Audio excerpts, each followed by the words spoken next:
Bonjour à tous, bonjour et bienvenue dans cette table ronde qui est la dernière table ronde. Alors j'espère que malgré la chaleur, vous avez encore tous un niveau d'énergie considérable.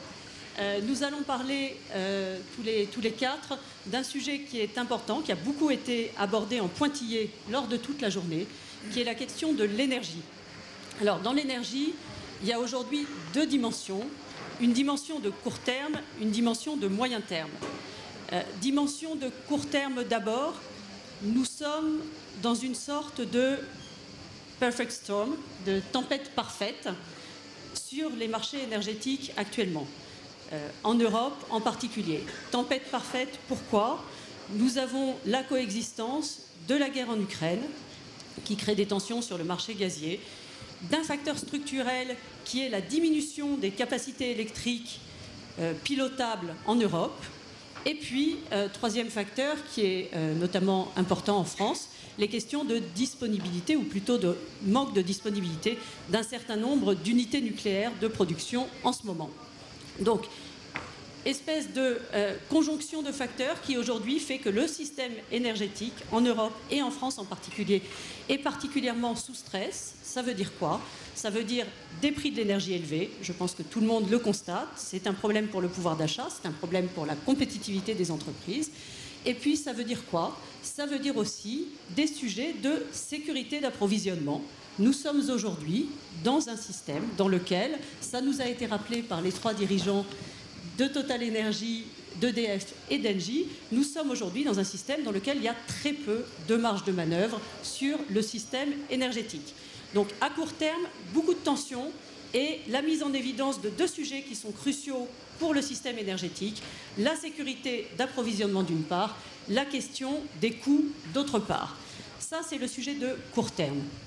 À moyen terme s'ajoutent à ces deux impératifs, la sécurité d'approvisionnement et la question du coût, le sujet de la décarbonation, puisque notre défi collectif, c'est évidemment que le système énergétique contribue à la décarbonation, à l'atteinte de la neutralité carbone dans l'ensemble de nos économies.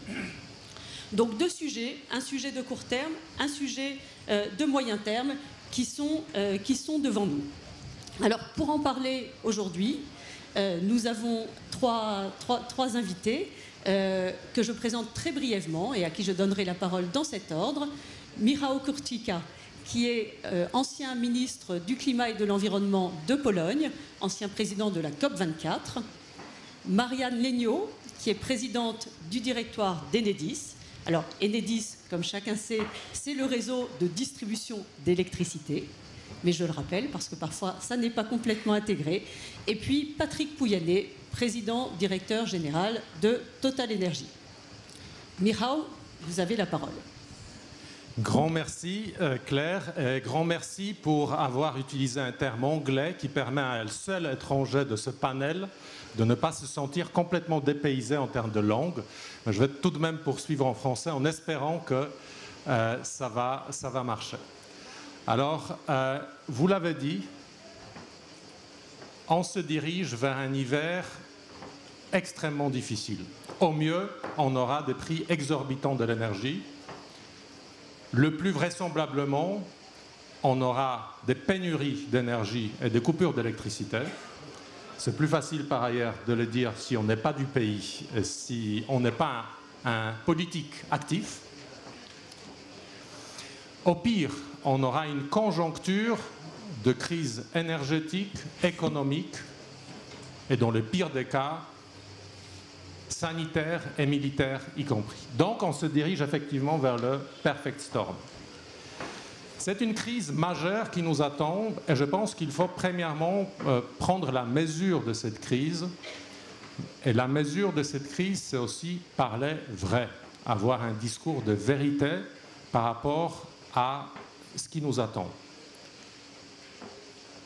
Et il n'y a pas une bonne solution de cette crise. Les solutions qui vont émerger, vous allez le voir, sont parfois même un peu contradictoires. Le court terme, ce qu'on doit faire sur le court terme, sera un petit peu contradictoire par rapport à ce qu'on doit faire dans le long terme. Mais par contre, nous devons avoir ce discours parce que sinon on ratera une opportunité de nous faire évoluer. Parce que historiquement, on voit bien que ce qui fait évoluer les sociétés, ce qui fait évoluer le mix énergétique, c'est malheureusement le moment de contrainte, de crise. C'est ce qui était le cas en 1973. Et depuis le temps, d'ailleurs, aux Pays-Bas, on ne chauffe plus à 19 degrés, on chauffe à 18 ou 17, et puis c'est resté comme ça. Donc on ne change des habitudes que sous forme de contraintes. Mais revenons à l'énergie, revenons à la situation actuelle. Nous sommes en pleine reconfiguration du mix énergétique européen. Nous sommes un petit peu à mi-chemin entre un ancien paradigme basé sur les réseaux dirigés de façon centralisée dans beaucoup de pays européens, avec la notable exception de la France, surtout basé sur les énergies fossiles, dont mon pays est un exemple illustratif, avec 70% de la part du charbon. Mais on se dirige vers un nouveau système qui est encore flou, un rêve qui est un petit peu proche aussi d'utopie, qui est actuellement nous est proposé par mes collègues de Bruxelles. C'est un modèle tout renouvelable. Alors le modèle tout renouvelable, il a un défaut, c'est l'intermittence des renouvelables.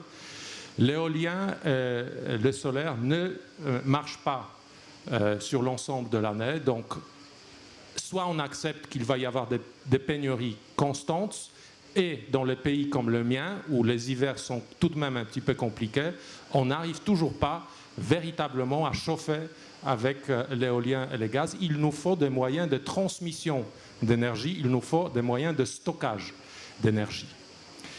Donc nous sommes un petit peu dans une situation où, si je me permets à Aix un exemple de Paris, nous sommes en plein travaux, la ligne A, B, C, D du RER sont en travaux et on a la rentrée scolaire et on dit malheureusement TGV ne marchera pas. Donc dans cette configuration-là, quelle est la réponse? Vous l'avez évoqué, Claire, une réponse à court terme. Le court terme dans l'énergie, c'est pas que l'hiver, c'est bien 2-3 ans. Dans le court terme, malheureusement, et je l'ai dit avec beaucoup de regrets en étant le président de la COP24, à court terme, il faut se boucher les nez, c'est comme ça qu'on dit en français, et puis importer le pétrole et le gaz de tout azimut. Là, vous avez une centrale à charbon à la Gardanne, elle a été fermée fin mars et réouverte, si je me souviens bien, 15 avril. Donc, ce type de sursaut, malheureusement, c'est le court terme, c'est la tactique, ça va être compliqué, mais sinon, si on ne sauve pas l'ancien système, ça va être extrêmement compliqué parce qu'on aura un trou tout simplement. Et donc, qu'est-ce qui se profile à moyen, long terme, donc 10-15 ans? Je pense que c'est un système qui sera complètement différent. D'une part, parce qu'il nous faut accéder à de nouvelles ressources d'énergie. Le biogaz, le petit nucléaire, la géothermie. Mais ça, on ne peut le faire que sur l'échelle locale. Et ce qui est très intéressant, c'est que la dimension locale nous permet d'avoir des solutions de stockage d'énergie, notamment pas seulement d'électricité, mais de chaleur ou du froid. Et donc, avec un rôle central joué par les réseaux aussi, Marianne, il va falloir repenser le modèle actuel, top-down, dirigiste, vers des modèles décentralisés, plus petits, où on a plus de rôle d'efficacité énergétique, de rééquilibrage des actifs énergétiques qui sont parfois uniques à des territoires. Ça permet aussi d'associer le bâtiment, donc l'efficacité énergétique à l'équation. Ça, c'est une solution. La deuxième solution que je prends depuis des années, c'est la renaissance de la filière nucléaire en Europe. Alors maintenant, soyons fous, rêvons un petit peu, renaissance de la filière européenne nucléaire. Alors là, vous allez me dire, mais vous, étant polonais, vous avez peut-être oublié qu'il y a l'Allemagne à côté. Non, je ne l'ai pas oublié. L'Allemagne est farouchement contre. Mais par contre, une crise est une opportunité pour faire bouger les lignes. Une crise, encore une fois, qu'on attend, c'est un tsunami énorme. Et il va falloir de toute façon qu'on change les contours, qu'on rééquilibre les lignes. Et ça, c'est le parfait moment pour le dire. Et puis mon dernier point, Claire. J'ai été pendant de nombreuses années dans le gouvernement polonais. J'étais ministre. Je sais ce que ça veut dire être ministre face à une telle situation. Difficulté énorme. Mais il y a une solution un petit peu de facilité pour le ministre. De dire, chers citoyens, il n'y a pas de problème. On s'occupe de tout. On est là pour vous. On va tout résoudre. Et si jamais il va y avoir ceux qui vont être défavorisés, on va les compenser. Il y a une bonne intention et il y a une vérité vraie. On va avoir une augmentation énorme de la pauvreté énergétique. Par contre, noyer cette crise sous une dette publique distribuée à travers toutes sortes de boucliers, et je ne parle pas que de la France, en Pologne, on a recours exactement les mêmes outils. Noyer cette crise sur ce type d'instrument est une fausse route. Et si vous me permettez de paraphraser Churchill à Munich, on peut dire que les gouvernements ont le choix actuellement de prix exorbitants ou d'une dette colossale. Soit les prix augmentent, soit la dette colossale permet un petit peu d'atténuer pour les populations les plus vulnérables. Si le gouvernement choisit la dette, il aura et la dette colossale et les prix exorbitants. C'est ça le choix auquel nous faisons face actuellement. Et puis mon dernier propos, discours de vérité. Ne laissons pas seulement les autocrates et les autoritaires de ce monde avoir un discours de vérité. Ayons la foi dans nos démocraties et dans la capacité de réponse de nos peuples et disons, voilà, nous faisons face à un défi sans précédent, nous n'avons pas toutes les solutions, ça va être compliqué, mais si on ne l'aborde pas ensemble, on se perdra. Merci.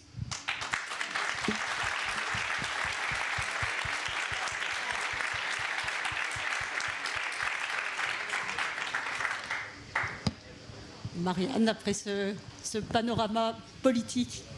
Merci, Monsieur le Ministre. Bonsoir à tous. Peut-être avant de revenir sur certains de vos propos, à la fois le rôle de l'électricité, le rôle des réseaux qui n'est pas souvent mis en lumière, quelques mots sur le constat, puisque notre sujet c'est rééquilibrer le mix énergétique. Donc ce mix au niveau mondial, quel est-il aujourd'hui ? Force est de constater, vous avez présidé une COP, que depuis 30 ans et de COP en COP, en réalité les émissions mondiales de gaz à effet de serre, même si on est tous mobilisés pour les réduire, eh bien, au contraire, elles augmentent. L'année 21 a effacé totalement les bénéfices de l'année 20, et nous avons un charbon qui est responsable à 40% de l'augmentation au niveau mondial. Si on regarde la consommation d'énergie au sens large, depuis 30 ans, certes, elle a progressé de 60%, mais quand on regarde à l'intérieur de cette consommation d'énergie la répartition entre les différentes sources d'énergie, en fait, elle est restée assez stable, avec 80% pour les énergies fossiles, le charbon, le pétrole et le gaz, dont la part relative a un peu baissé, mais seulement 1,3% en 30 ans. Et c'est cette part qui a été du côté des énergies renouvelables qui, elles, sont passées de 15% à 16,3% du mix énergétique mondial. Donc oui, on a un énorme essor des énergies renouvelables en volume, mais leur part relative dans le mixte reste quand même assez faible et bouge très peu. Alors je ne reviens pas sur le contexte particulier de l'Europe, la crise en Ukraine, les problèmes d'approvisionnement, mais ça nous montre qu'à côté des enjeux de changement climatique, des enjeux de souveraineté et de sécurité d'approvisionnement, qu'on avait peut-être un peu oublié ces dernières années, reviennent au premier plan. Donc ça, c'est le point de départ, une relative inertie. Quand on regarde un peu plus finement, on voit que derrière cette inertie, il y a quand même des choses qui ont bougé, et notamment le développement dans la consommation finale d'énergie de la part de l'électricité, ce qui est plutôt une bonne nouvelle. Si on regarde ce que dit l'Agence internationale de l'énergie, elle dit le futur, c'est l'électricité. Alors en France, on est dans une situation un peu particulière. La moyenne mondiale, elle est passée pour l'électricité de 13 à 20%. Nous, on est déjà à 25%. Donc part de l'électricité dans la consommation d'énergie française. Et de plus, on a la chance d'avoir une électricité qui est décarbonée à plus de 90%, ce qui fait qu'on émet 4 à 5 fois moins de CO2 par kWh d'électricité que nos voisins européens. Je crois qu'il faut le rappeler, vous avez cité l'Allemagne, Monsieur le Ministre, les chiffres sont parlants. Quand même, quand on vise la neutralité carbone à 2050, je pense que ça reste notre objectif global, ça veut dire, selon les scénarios récents de RTE, doubler la part de l'électricité dans cette consommation finale d'énergie. Cette consommation finale, elle va baisser. On va faire des énormes efforts d'efficacité énergétique, je ne laisse pas, moins 40% d'ici 2050, mais la part relative de l'électricité, elle va faire en gros un peu plus que x2, de 25% aujourd'hui à 55, 60% en 2050. Donc on voit que ça, c'est un énorme changement. C'est un changement du côté de la production. Et oui, Monsieur le Ministre, en France, on est déjà dans un modèle mixte où il y a bien sûr de l'énergie produite, de l'électricité produite de manière centralisée, des centrales nucléaires, thermiques, hydrauliques, des grandes fermes offshore, mais de plus en plus décentralisée aujourd'hui au réseau d'Enedis, distribution d'électricité, parce que cette production renouvelable, elle n'est pas en l'air. Elle est connectée à un réseau de distribution. Sinon, elle n'évacue pas l'énergie et elle n'en prend pas sur le réseau. C'est la même chose pour les voitures électriques. Les bornes de recharge ne sont pas en l'air. Elles sont connectées à un réseau de distribution. Et aujourd'hui, nous avons connecté au réseau que nous exploitons 550 000 sites de production renouvelable. Et nous devons faire x2, x3, aller à 1 à 2 millions de sites. C'est ce que nous dit la programmation française en 2028. Donc c'est déjà un changement colossal qui est en route, mais il va falloir encore plus accélérer. Même chose du côté des usages. Nous avons aujourd'hui 900 000 véhicules hybrides et rechargeables et tout électriques. Ce que nous dit l'ADEME comme scénario à 2035, l'année du ban par la Commission européenne des véhicules thermiques, c'est 17 millions.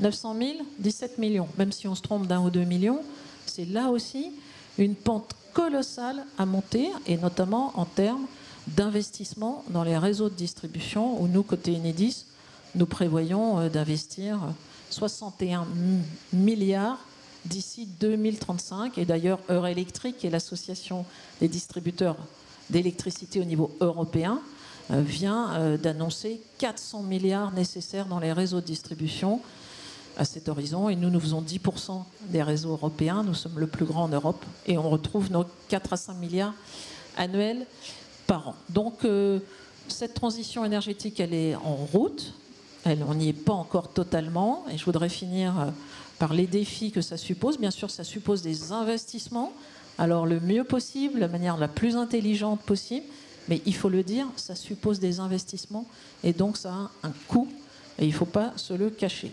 Les défis que nous devons relever pour l'atteindre de la manière la plus intelligente, c'est bien sûr un défi de l'emploi et des compétences.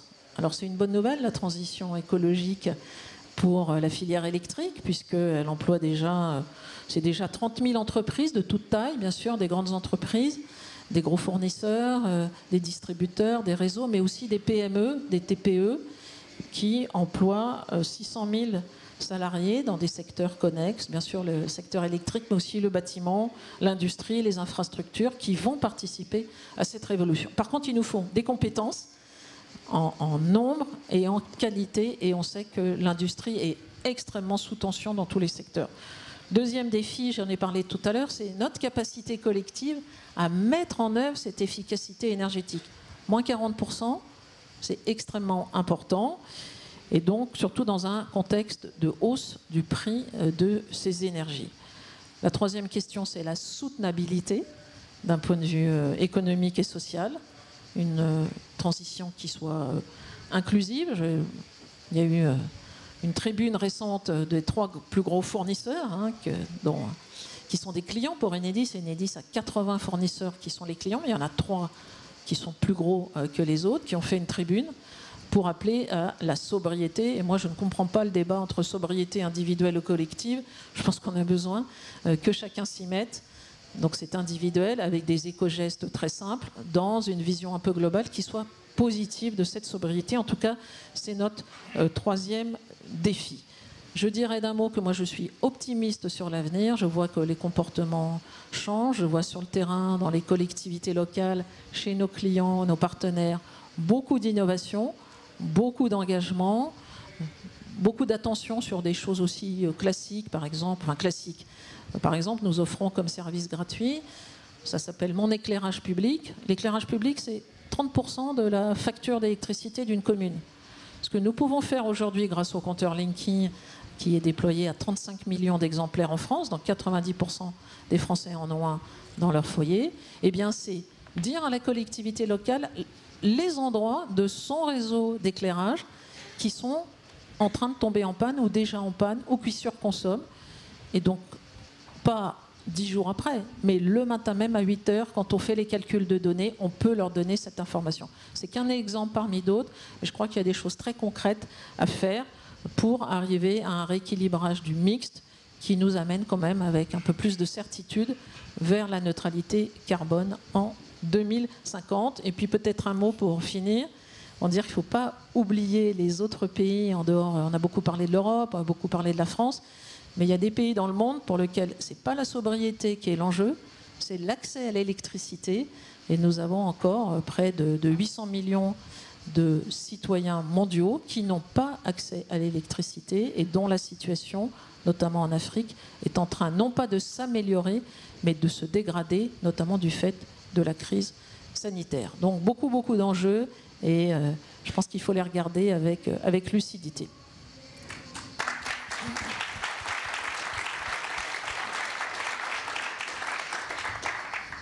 Bien, pardon, après Michel et Marianne, ils ont dit beaucoup de choses, donc je vais rebondir sur le thème. En fait, je trouve que la crise actuelle, vous avez utilisé comme thème rééquilibrer le mix énergétique, j'ai écrit rééquilibrer le débat énergétique. Parce que la crise actuelle rappelle fondamentalement qu'une politique de l'énergie, ça repose sur 3 pieds. On veut une énergie qui soit disponible, ça nous paraissait évident, ça nous le paraît un peu moins aujourd'hui. On veut une énergie qui soit abordable, en gros au bon marché, hein, il n'y a qu'à voir le débat actuel. Puis on veut une énergie qui soit durable, qui est notamment dans l'écologie/climat.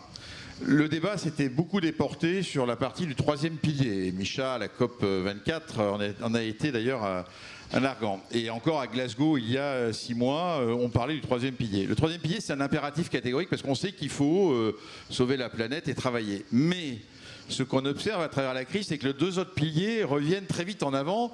Et mon expérience depuis 25 ans dans ce monde de l'énergie, c'est qu'en fait, je vais vous dire, le pilier numéro 2, celui du prix, et donc du coup, est juste absolument fondamental. Il faut voir ce qui se passe en ce moment dans la réaction collective que nous avons face à cette crise. Donc, il faut le débat énergétique. Deuxième commentaire que je veux faire, c'est qu'en fait, quand on parle de rééquilibrer le mix énergétique, on a l'impression que c'est un problème d'offre, tel que c'est exprimé. Alors qu'en fait, il faut rééquilibrer également la demande énergétique. On ne va pas faire cette transition énergétique, c'est pas pour envoyer un problème sur moi qui suis producteur sur les autres, c'est simplement pour dire que on peut me dire non mais les gens consomment ce qu'on leur offre, sauf que les voitures, les avions, les trains, ils fonctionnent aujourd'hui avec un certain type d'énergie et pas avec autre chose. Donc il faut qu'on fasse bouger les modèles d'énergie. Rééquilibrer la demande énergétique, c'est aussi pour ça que j'ai signé avec Catherine et Jean-Bernard, cette tribune qui a fait du bruit, mais je suis plutôt content qu'elle ait fait du bruit, parce que c'était son objectif. D'ailleurs, le fait qu'on la signe les 3 ensemble était totalement délibéré. C'était de dire, attendez, aujourd'hui, on a un sujet à court terme de pouvoir d'achat, de prix. C'est une réalité. La meilleure façon d'économiser, c'est de régler ce problème, c'est en partie d'économiser, de consommer moins. Le but, c'est pas tout d'un coup d'arrêter de consommer, c'est pas de faire paniquer tout le monde, c'est-à-dire simplement, on peut réconcilier sécurité énergétique, entre guillemets, en consommant moins, garantir notre capacité collective, on peut réconcilier la question du pouvoir d'achat en consommant moins, et on peut également, d'ailleurs au passage, avoir moins d'émissions, parce que les meilleurs, soyons clairs, dans toute trajectoire de transition énergétique, les gens oublient qu'avant de parler du mix et du contenu, toutes ces trajectoires prévoient qu'on se consommera, qu'on devrait avoir une efficacité énergétique de plus de 2% par an, je crois même que c'est plutôt 2,5 à 3, alors que l'humanité fait 1%. Donc c'est un sujet majeur et je trouve qu'il y a une opportunité, comme l'a dit Michel, on bouge quand on est en crise, on innove quand on est dans le mur. Moi je l'observe dans mon entreprise, c'est tout le temps. L'être humain est capable d'inventer plein de choses, mais à condition de faire face aux problèmes. En mars 2020, le Covid nous ont tombé dessus, on avait l'impression que le monde s'écroulait. Et on a fait face, on a trouvé des solutions pour continuer à faire fonctionner tout notre système malgré les conditions absolument extraordinaires qu'aucun scénario de crise n'avait prévu. Voilà, donc on peut réagir. Et donc l'appel, il est là. Alors après, on m'a dit dans cette tribune, ne donne pas des petits gestes. Alors je vais en profiter, puisque j'ai 200 personnes qui m'écoutent là. Ça veut dire quoi? On ne demande pas aux gens tout d'un coup de renoncer à leur mode de vie, parce que ça, ils ne le feront pas. Mais j'imagine que vous savez tous que si vous réglez votre ballon d'eau chaude à 50 degrés, ben c'est mieux qu'à 60-70 degrés. Vous faites des économies. Que si vous faites tourner votre machine à laver à 30 degrés, le linge sera propre, j'ai vérifié, et 40. Ça fait 2,5 TWh par an si toutes les machines à laver fonctionnent à 30 degrés au lieu de 40 degrés en France. Je veux dire, non mais des tas de choses qui sont des gestes simples. Se chauffer à 19 degrés, n'allons pas jusqu'aux 17 degrés de nos amis néerlandais. 19 degrés, on économiserait 7% de la consommation énergétique française. Enfin, donc il y a des tas de choses qu'on peut faire. Moi je suis totalement convaincu, et c'était le but de notre tribune, que nos concitoyens sont tout à fait prêts à faire des efforts. C'est collectif et on les fera d'autant plus qu'on les fait tous ensemble. C'était la chasse au gaspillage des années 70 qui m'avait beaucoup marqué. Je crois qu'on en est là, il faut, et encore une fois, comme l'a dit Micha, si on change les comportements, la réalité c'est qu'aujourd'hui les gens ont oublié ces gestes réflexes, purger ses radiateurs avant l'hiver, eh ben, vous consommerez moins. Il y a des tas de choses simples qu'on avait appris à faire, qu'on a un peu oublié, qu'il faut juste se rééduquer collectivement. Donc c'est pas... l'équilibre de la demande, deuxième commentaire, il faut quand même regarder, et je rebondis sur un dernier commentaire de Marianne, comment est la demande énergétique sur cette planète. Un Américain, il consomme en gros 7, je vais vous dire c'est des tonnes, barils d'équivalent pétrole, mais oubliez, 7. Un Européen, 3,5. Un Chinois, 2. Un Africain, 0,5. 10 fois moins que l'Américain. Donc quand on parle de rééquilibrer la demande, c'est aussi se poser des questions profondes sur où on doit faire les efforts. Et quand aujourd'hui nos pays, à nous, occidentaux, oui on est en tête, oui on a développé nos systèmes énergétiques, on est confortable, mais il faut dans ce débat bien prendre en compte les aspirations légitimes des autres populations des pays émergents à accéder à un niveau de vie.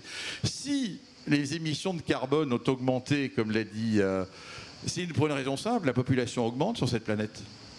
Les Chinois qui consommaient 0,5 comme les Africains consomment 2 en l'espace de 20 ans. Est-ce qu'il est illégitime que ces populations aient accès à l'énergie? Non. C'est un sujet profond. Et donc dans ce débat, il faut qu'on prenne en compte aussi qu'on doit faire nous encore plus d'efforts sur notre consommation. Les Américains, déjà divisés par 2, qu'ils arrêtent d'utiliser des bagnoles qui consomment 15 litres au 100. Et puis non mais, et c'est important tout ça parce que c'est des obligations de repenser sans changer notre niveau de vie dont on consomme cette énergie. Et je trouve que la crise remet ça en ce moment en avant et c'est une bonne chose parce que, encore une fois, on rejoint le court terme, régler un problème à court terme, et le moyen long terme, c'est fondamentalement rentrer dans ce cercle vertueux. C'est un peu bizarre, les journalistes ont écrit, c'était bizarre que des producteurs d'énergie appellent à économiser l'énergie, mais vous savez, moi je ne suis pas très content, c'est bizarre, mais quand vous avez des prix qui montent trop haut, tout le monde s'énerve, c'est pas durable, ça détruit de la demande, ça fait faire des comportements, donc c'est pas notre intérêt que d'avoir des clients qui soient pas contents. Dans toute industrie, on aime bien que nos clients soient plutôt satisfaits. Alors après, le dernier commentaire que je vais faire sur rééquilibrer le mix. Le mot rééquilibrer renvoie au mot transition. Je pense qu'il faut qu'aujourd'hui, dans ce débat, qui est extrêmement émotionnel, on se rende compte que, en fait, on veut faire trop de choses en même temps. Notre système énergétique repose profondément, c'est peut-être une erreur, mais enfin il y a des bonnes raisons sur les énergies fossiles. Pourquoi il est fossile? Pourquoi il est pétrole, charbon, mais pas simplement, ce sont les énergies les plus denses, les moins chères. L'humanité, depuis des siècles, a cherché les énergies les plus efficaces. Alors malheureusement, les efficacités qu'elle cherchait, c'était la disponibilité et le prix, et le coût. Elle oubliait la durabilité de l'énergie. Ça, on l'a découvert il y a 20 ans, 25 ans, lorsque la crise du changement climatique a commencé à éveiller nos consciences, à se dire il y a un problème. La vérité, c'est qu'on a vraiment pris la mesure de la crise, je pense, depuis 2015, où là, tout d'un coup, il y a une forme de mobilisation. Mais, donc, on a ce système-là. Il faut, si on veut arriver à faire la transition, qu'on prenne les 10 années qui viennent pour construire le nouveau système mondial décarboné. Aujourd'hui, comme l'a dit Marianne, on n'en a pas grand-chose. Et donc, notre priorité absolue, c'est pas simplement d'arrêter les fossiles pour se retrouver sans énergie, ça c'est clairement insupportable. Parce que les gens peuvent dire, bah, tu baisses ton production de pétrole, la demande va s'adapter. Non, elle va s'adapter, c'est le prix qui va s'adapter. Et c'est exactement ce qui se passe. Parce que la demande ne s'adapte pas comme ça, elle s'adapte c'est le prix qui monte au ciel. Et ça devient insupportable pour la transition. Donc, il faut qu'on consacre des années actuelles, nouvelles, à construire, si vous voulez, le système décarboné, à multiplier par 10, je ne sais pas combien d'énergies renouvelables, mais de biogaz, enfin, et investir dans ce système. Et lorsqu'on en aura, je dirais, lorsqu'il pourra représenter 20, 25, 30% du système mondial, à ce moment-là, on peut commencer à arrêter de produire, enfin, à faire décroître les champs pétroliers, les champs gaziers. Sinon, il se passe en ce moment, on a un problème de transition. Je trouve que le gouvernement français, en utilisant le mot planification, a compris quelque chose. Je pense que pour arriver à faire la transition, ça suppose un très gros effort de planifier les choses, d'organiser cette transition. Sinon, je ne pense pas que le marché tout seul va y arriver, parce que les acteurs que nous sommes, on essaye d'optimiser à nos bornes. Je pense qu'il faut des politiques publiques pour arriver à impacter nos comportements. On voit l'effet spectaculaire des politiques européennes sur le shift aux véhicules électriques. Sans les normes européennes, sans ce débat sur le diesel, on ne serait pas en train de dire en 2035 qu'on a un véhicule électrique. Mais bon, même si on changeait tous les véhicules électriques de la planète, je voudrais que vous sachiez, même si tous, là on parle que de l'Europe, tous les véhicules deviennent électriques, c'est 15% de la consommation mondiale de pétrole. C'est beaucoup, mais ça ne fait pas 100%. Et il va falloir trouver d'autres, des innovations de demande demain matin pour arriver à faire cette évolution majeure. Donc, les messages, c'est que ce rééquilibrage suppose effectivement de planifier. Il suppose que le débat énergétique, je reviens à mon introduction, soit quelque part un peu plus serein et un peu plus responsable, comme je pense Micha et Marianne et moi, ils sont en ce sens que c'est compliqué à faire. C'est pas en appuyant sur un bouton qu'on va y arriver, c'est pas par des yakas et des anathèmes, c'est si on regarde réellement et ayons en tête qu'il y a des consommateurs qui sont aussi des citoyens qui, eux, veulent de l'énergie d'abord tout le temps présente, pas chère et aussi durable.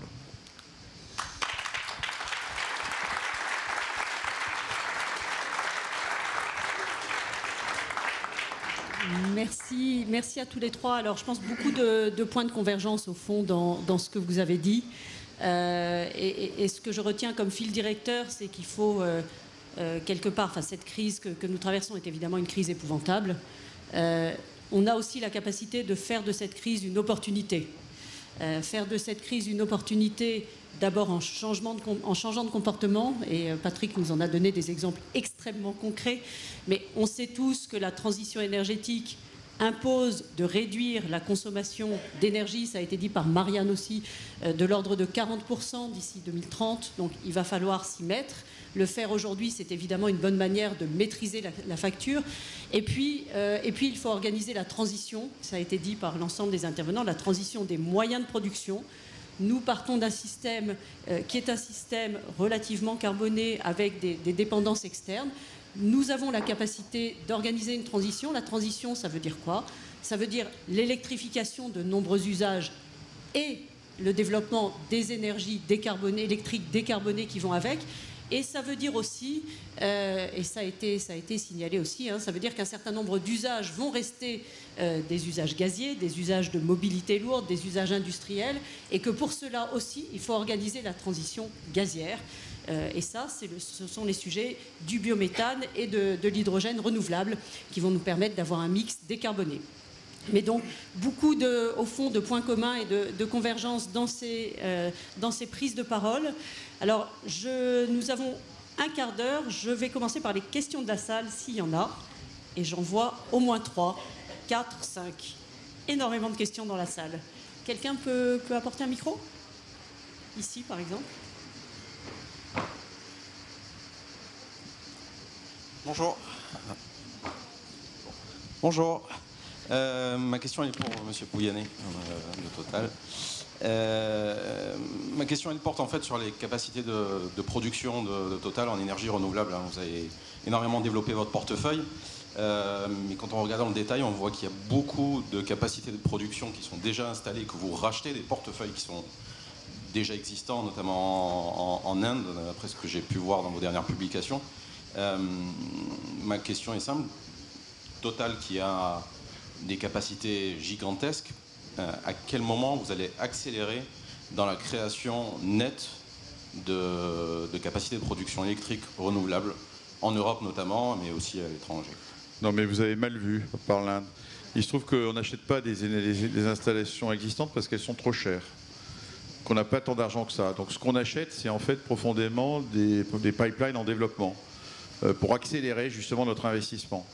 On investit 4 milliards en ce moment dans les énergies renouvelables et encore une fois, l'essentiel de ce qu'on a fait comme opération, c'est trouver des développeurs qui ont déjà des terrains, parfois des connexions, et puis au contraire, c'est leur apporter nos moyens financiers pour construire. Donc on est en net producteur. Il faut qu'on a eu l'opportunité de faire une opération en Inde où il y avait déjà un portefeuille existant, mais l'essentiel du portefeuille en question, qui était encore à peine débutant, hein, il faisait 5 ou 7 gigawatts, il va en faire 30. Et donc nous finançons la croissance de 5 à 30 gigawatts de ce portefeuille indien. Et c'est la même chose qui vient de se passer aux États-Unis. Donc nous sommes très peu actifs sur racheter des actifs existants. Ils sont fondamentalement trop chers, y compris pour Total Energy. Et qu'en fait, notre ambition, c'est de développer 35 gigawatts à horizon 2025, dont l'essentiel, hein, je pense que la partie des actifs qui ont été achetés, c'est 10 sur 35, et après 100 gigawatts. Donc voilà la stratégie, pour des raisons économiques. Oui, Patrick Portolano, Association des consultants pétroliers et énergie. J'ai en fait 3 questions pour les 3 intervenants, à commencer par Patrick Pouyanné. D'abord, faut-il vraiment décarboner les activités économiques pour résoudre la crise climatique? Ne faut-il pas plutôt intensifier la mise en œuvre de processus industriels ou naturels carbonés, mais négatifs en carbone? En particulier, accélérer fortement la séquestration géologique du carbone, accompagnée de la production d'hydrogène bleu, qui est effectivement une des activités que fait Total, mais peut-être pas assez. Pour que soient mises en place deuxième question, des politiques, est-ce qu'il ne faudrait pas mettre en place en conséquence des politiques de taxation amont du carbone, plutôt que des politiques aval actuelles qui pénalisent les consommateurs? Je m'exprime autrement, pénaliser en fait les sociétés productrices de pétrole, de charbon et les États pétroliers, de sorte à ce qu'ils constituent des réserves pour gérer le cycle complet du carbone. Et dernière proposition serait de monter ça à la COP27 comme une proposition à la discussion. Merci pour ces questions qui sont relativement techniques. Hein.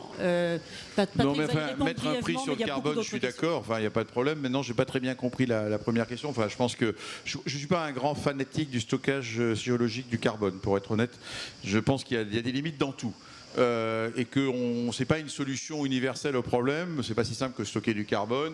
Il vaut mieux être près de la mer. Il vaut mieux près de la mer du Nord, on peut le faire, mais pas partout. Ça coûte des infrastructures chères et peut-être qu'on pourrait stocker 15%, mais guère plus des émissions. Donc je pense qu'il est fondamentalement quand même plus utile d'essayer d'attaquer le problème à la source lorsqu'il y a des technologies dans un certain nombre d'industries, comme l'acier par exemple. Lorsqu'on peut faire évoluer les énergies, je pense que les meilleures émissions de carbone sont celles qu'on ne va pas émettre. Donc il faut mieux, à mon avis, dépenser de l'argent en accompagnant ces industriels à repenser lorsqu'il le faut, lorsqu'il existe. Alors c'est vrai pour l'acier, c'est pas vrai pour le ciment par exemple, c'est beaucoup plus compliqué. Il y a des industries où on peut le faire, d'autres on peut pas. Moi je pense que la séquestration de carbone doit être réservée à vraiment les industries sur lesquelles on n'aura pas le choix, je dirais. Mais je pense pas que ça soit là-dessus. Il faut le développer, je dis pas qu'il faut pas, parce que pour être neutre, il y aura toujours une consommation de pétrole, il y aura des centres d'industrie, d'usage, mais il faut pas en faire la solution. Après, mettre un prix sur la chaîne de carbone, je pense que c'est la meilleure façon d'envoyer des signaux qui font que les acteurs vont réagir. Mais on sait que c'est compliqué à la fin, dans la translation vis-à-vis des clients finaux à accepter. Peut-être juste un point, parce que vous avez évoqué la COP27, moi la COP24. Avant, je me suis permis de revoir mon prof, Jean Tirole, de l'école de Toulouse, qui prône de façon très intelligente la taxation carbone comme une solution qui s'impose du point de vue économique en quelque sorte. Mais malheureusement, économie ne rime pas avec l'économie politique. Donc lorsque vous avez 196 pays devant vous, c'est à peu près la taille. Donc moi j'avais à trouver un consensus parmi les 196 pays. Bon. Et donc... ça ne marche pas. Et donc, mettre en place des taxations carbone, oui, on le peut dans certains pays. Par contre, ça a des effets pervers tout de suite parce que ça crée des arbitrages entre les différents pays, entre les différents produits. Avoir le comptage dès le début sur quelle est la part de l'acier qui a servi pour produire une telle voiture, l'acier qui a été produit dans un pays qui a taxe carbone dans l'autre pays qui n'en a pas, ça crée un dispositif extrêmement compliqué, d'ailleurs auquel nous faisons face actuellement. Ça s'appelle le Carbon Border Adjustment Mechanism. Je suis désolé, je ne sais plus comment ça s'appelle en français. Mécanisme Pareil. carbone d'ajustement aux frontières. Bon, voilà. Donc en fait, en tant qu'Europe, on va innover, on va mettre en place sur nos frontières une sorte de taxation carbone, sachant que ça va entraîner des effets encore complètement qu'on n'arrive pas à imaginer sur le commerce mondial, parce que les Chinois, ils ne vont pas regarder ça en se disant ah, c'est formidable, vous les Européens, on vous applaudit. Donc, encore une fois, on revient dans l'économie politique et on revient dans un débat qui, pour la COP27, moi, je suis en contact avec ma collègue qui est ministre de l'Environnement égyptienne, Yasmine Fouad, mais ce n'est vraiment pas la préoccupation des Africains aujourd'hui, malheureusement. Enfin, heureusement, je ne sais pas, mais ce n'est pas. Merci. Merci. On va passer à une autre question d'une femme. Je cherche aussi des femmes qui posent des questions. Je le signale à la salle. Madame, oui, oui. Oui, bonsoir. Merci d'avoir insisté sur la nécessité de rééquilibrer la demande. D'abord par la sobriété, mais aussi par des investissements, par exemple dans les pompes à chaleur. Et là, on voit que les investissements doivent être faits du côté des ménages, plus du côté des entreprises. Et la question qui se pose, c'est la capacité des ménages à financer, par exemple, des pompes à chaleur. Est-ce qu'on peut envisager des modèles où, par exemple, les fournisseurs d'énergie financeraient ce genre d'installation auprès des ménages, un peu comme les fournisseurs de services de télécommunications vous financent leur portable, par exemple? Mais je pense qu'on le fait. Enfin, moi, je suis sûr que, Marianne, des deux côtés, on a mis en place des prêts qui permettent de financer justement les ménages pour faire cet effort d'investissement initial.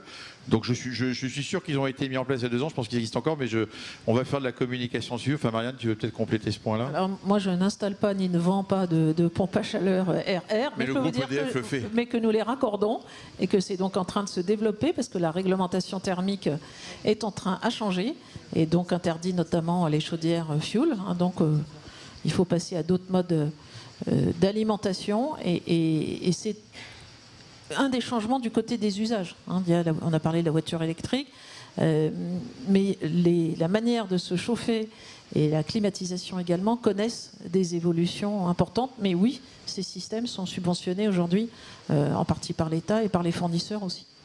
Alors, et moi, j'apporte une bonne pratique de Pologne.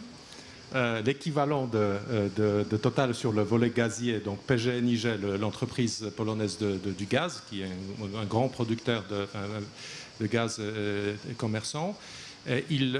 J'ai introduit une possibilité en étant ministre d'avoir... il y a une obligation qui pèse sur les entreprises d'avoir l'efficacité énergétique à travers les certificats blancs. En fait, les entreprises peuvent substituer cette obligation par l'installation d'une pompe à chaleur chez un client. Et ça a boosté la demande, effectivement. Merci. Alors, est-ce qu'il nous reste le temps pour 1 ou 2 questions? Voilà, il y a peut-être monsieur au premier rang. Et puis, s'il y avait une femme qui voulait bien poser une question, ce serait fantastique. Est-ce qu'il y a une femme au premier rang? Ou un étudiant. Voilà. Alors, merci beaucoup pour ces interventions de qualité. Je retiens 2 mots, technologie et sobriété. Une petite question taquine pour terminer. J'aurais souhaité savoir, vous, dans vos comportements personnels, dans vos vies privées, qu'est-ce que vous avez fait pour diminuer votre consommation, votre production de CO2? Merci pour cette question parce qu'on essaye, nous, de faire des choses, nous, les seniors, on va dire, mais on compte beaucoup sur les jeunes aussi et on appelle alors, on sait qu'ils sont très engagés. Et donc, comme Patrick le fait, moi, je lave à 30 degrés et je lui conseille d'essorer à 800. Parce que ça permet aussi... C'est trop pour moi, là. Ah oui, mais il faut aller jusqu'au bout des bonnes idées, Patrick. Donc, essorer à 800, vous verrez, c'est bien aussi. Voilà, donc on a tous des changements de comportement individuels. On débranche les appareils, on baisse le chauffage, on évite de climatiser à fond. On vient à pied ou en vélo. Et puis on le fait dans nos entreprises, soyez-en persuadés. Enedis, c'est la 2e flotte de véhicules électriques en France, derrière le groupe La Poste. Ce que nous faisons, c'est que nous concevons, je vous ai parlé du compteur Linky par exemple, eh bien entre celui du début et celui d'aujourd'hui, il a complètement changé en composition avec des matériaux qui vont être faciles à recycler. On a une plateforme réemploi à l'intérieur de notre entreprise hein, où les équipes régionales s'échangent les matériels en fin de vie. Donc on essaye, peut-être qu'on ne fait pas assez, et donc on est prêt à faire plus, mais on fait déjà. Ne croyez pas que parce qu'on n'est pas tout jeune, on ne fait pas. Je me chauffe à 19 degrés, j'ai un véhicule électrique le week-end. Voilà, ce qui est bizarre pour un patron pétrolier, vous voyez. Alors, moi je suis polonais, et donc je rigole un peu, mais pas à peine, parce que ce qu'a dit Patrick sur les différents niveaux de consommation entre pays, la Pologne n'a pas rattrapé encore la moyenne européenne en termes de consommation de pas mal de choses, notamment par rapport à l'électricité sur la France, 1 sur 2, je pense. Donc, voilà, bienvenue à Varsovie, vous pouvez, une exemplarité par rapport à la consommation et les émissions CO2. Non, est vrai, moi je venais au vélo au ministère, j'étais le seul ministre à ma connaissance venant systématiquement au vélo. Pour un ministre, vous savez, on vous regarde un peu comme un ovni. Un ovni, est-ce que vous avez une voiture de fonction et puis c'est compliqué ensuite, donc, mais moi je le faisais. Donc, c'est une bonne pratique que je peux recommander aussi au-delà de la lave-vaisselle. Merci. Une dernière question, on n'a vraiment pas plus de temps. Bonjour. Parole aux étudiants. Donc voilà, Jacques Combette, effectivement de la parole au 18-28. Monsieur Kurtika, vous avez parlé de la renaissance du nucléaire européen. On a la chance d'avoir sur la table deux représentants de donc, Engie et Total Energy. J'aurais aimé entendre parler de vous.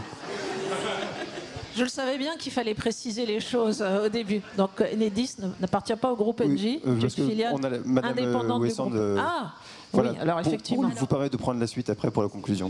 C'est quoi la question? Notre position sur le nucléaire. C'est très bien, il faut faire du nucléaire, mais pas chez moi. Donc je soutiens totalement, je pense que oui, à la conséquence de la crise, c'est sans doute un renouveau du nucléaire en Europe. C'est une énergie décarbonée qui nous permettra sans doute, qui est une bonne combinaison avec les intermittences et renouvelables. Donc moi, j'ai pas d'état d'âme. Maintenant, on ne peut pas tout faire dans une entreprise. Mais par contre, oui, je suis favorable. Alors ce soir, je suis cercle des économistes. Voilà, merci beaucoup à vous tous. Vous avez compris beaucoup de défis, court terme et moyen terme.